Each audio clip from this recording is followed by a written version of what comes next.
Olá, tudo bem com vocês? Me chamo Luana Souza Azevedo, sou discente do curso de Pedagogia, cursando o terceiro período na UEG, no Polo de Posse.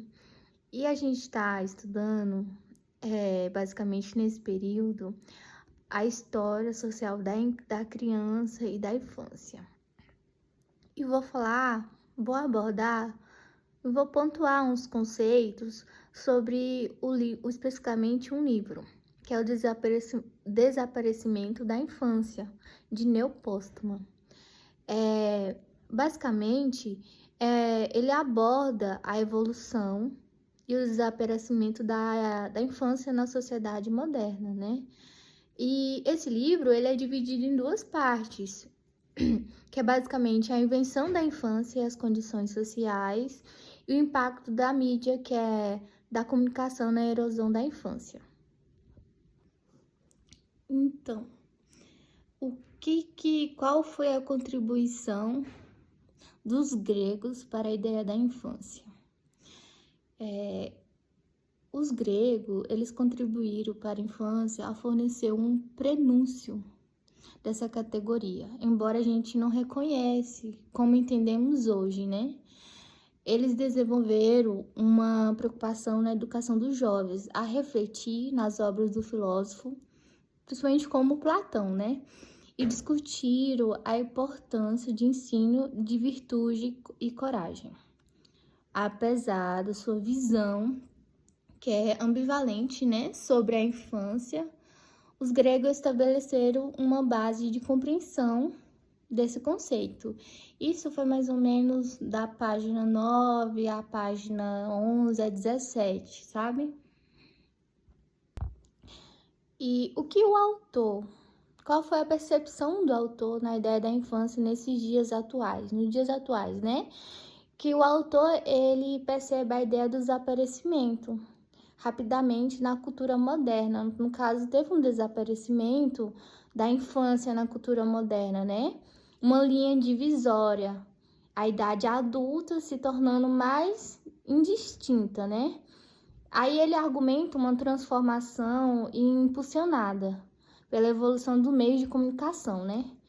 Que, que se torna uma infância, estrutura social insustentável. E além disso, ele observa que essa percepção amplamente ela é compartilhada entre aqueles que atentos ao tema. E teve uma percepção sobre os gregos, sobre a infância, como uma categoria etária especial, né? Os gregos, eles prestavam pouca atenção à infância como uma categoria etária especial e, assim, não reconhecendo a mesma importância que se dá atualmente, né? E, embora houvesse instituições educacionais naquela época, a concepção de infância deles não é equivalente igual à nossa, de hoje, atual. E a disciplina dos jovens não era abordada com empatia. E assim a visão grega sobre a infância era ambivalente e muito confusa, e refletindo a falta de compreensão sobre a psicologia infantil. Isso foi mais ou menos um resumo da página 14 à página 17.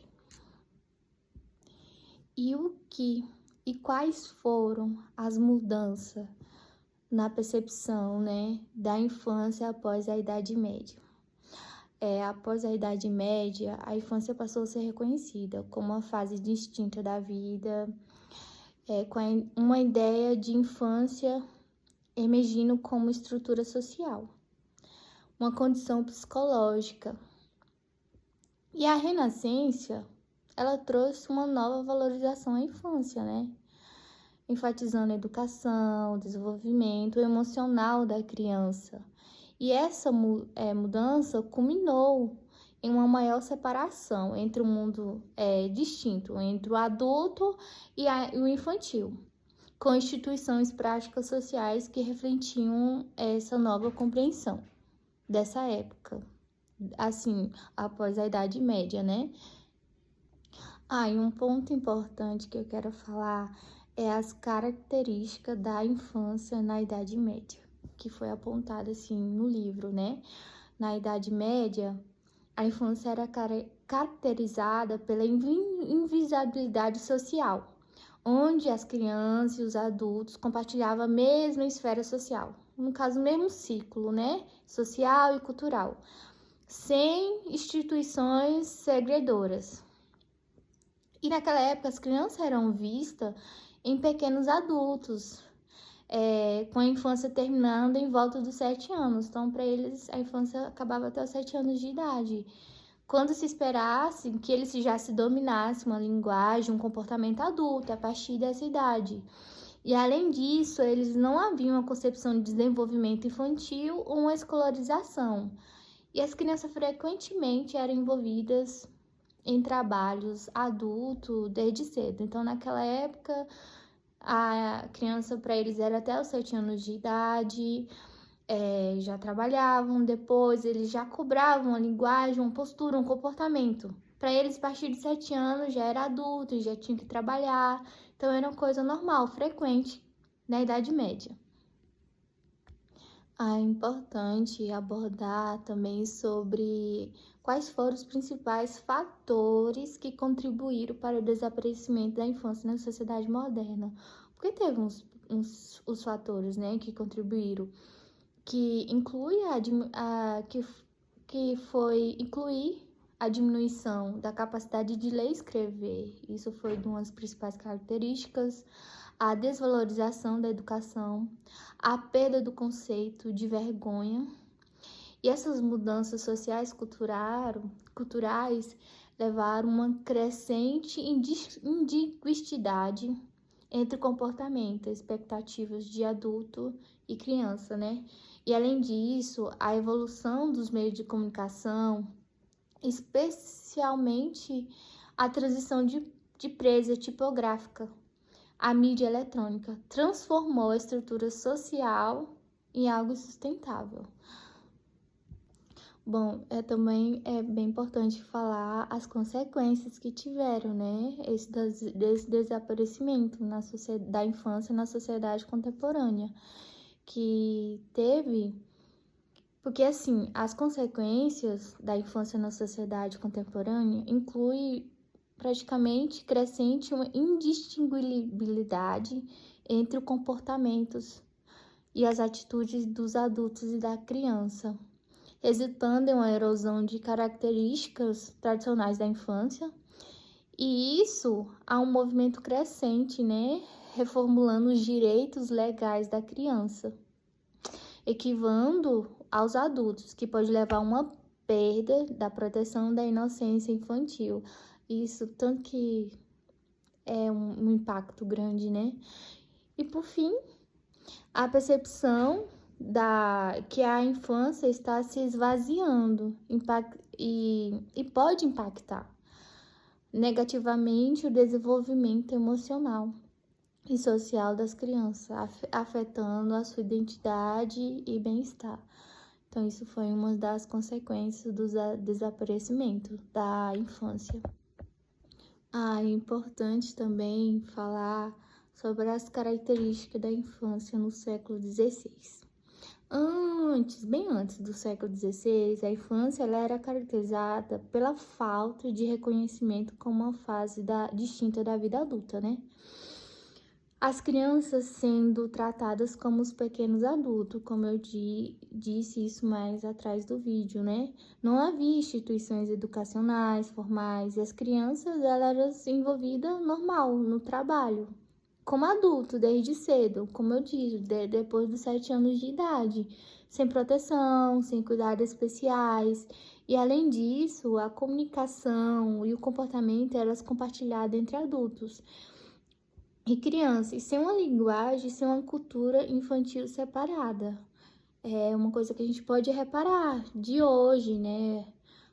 Como as crianças são tratadas é diferente, apesar que depois desse século, disso tudo, antes é um ponto relevante. Eu posso dizer até na minha época, assim, da minha infância, né?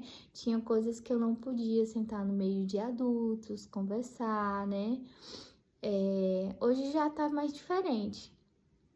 Os assuntos não eram o mesmo, também realmente, os assuntos hoje de uma criança não é igual um assunto de adulto. E vamos pontuar, uma criança com 7 anos de idade, hoje eu sou uma professora de apoio na sala de aula. Eu lido com crianças de 7 anos, a mentalidade, o assunto, o comportamento é tudo de uma criança. Como que eu vou cobrar uma coisa adulta, um comportamento, linguagem de uma criança de 7 anos, a partir de 7 anos? Não tem como, né? Então, eu quero falar também, depois dessa conclusão, né? Desse ponto que eu falei. Outro ponto importante é como na literatura, a educação dessas crianças, sobre as crianças após o século XVI. Como que foi depois do século XVI?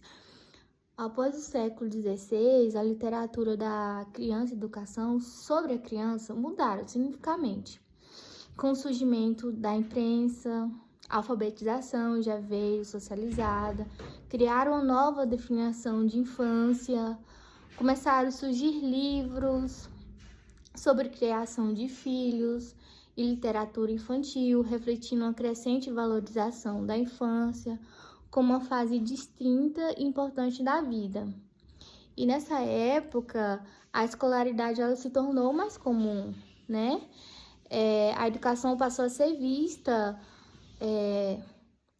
como uma coisa essencial, um desenvolvimento importante para a vida das crianças, como um contraste, e isso foi uma abordagem anterior, né? E não reconhecida a infância como uma etapa separada. Tá, Luana, e qual é a conclusão que você teve, né, nesse livro, a abordagem, os pontos que você pontuou? Esse livro, ele mais ou menos, ele analisou o desaparecimento da infância, que revela uma transformação significativa, né, nas percepções das experiências infantis ao longo da história,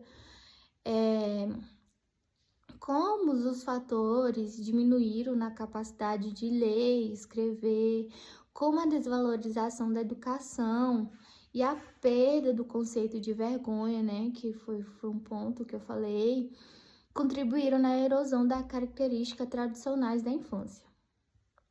Isso acabou resultando, né, uma consequência social e emocional bem preocupante. E a transição da Idade Média para a moderna trouxe uma nova valorização, isso é bom, né? Da infância, né? Como a educação, a literatura infantil, emergindo como um elemento crucial para o desenvolvimento da criança e destacando em necessidades em proteger e entender a fase vital da vida. Essa foi a minha conclusão do livro. Eu espero que vocês tenham entendido, compreendido sobre esse livro. E desde já fico grata e obrigada.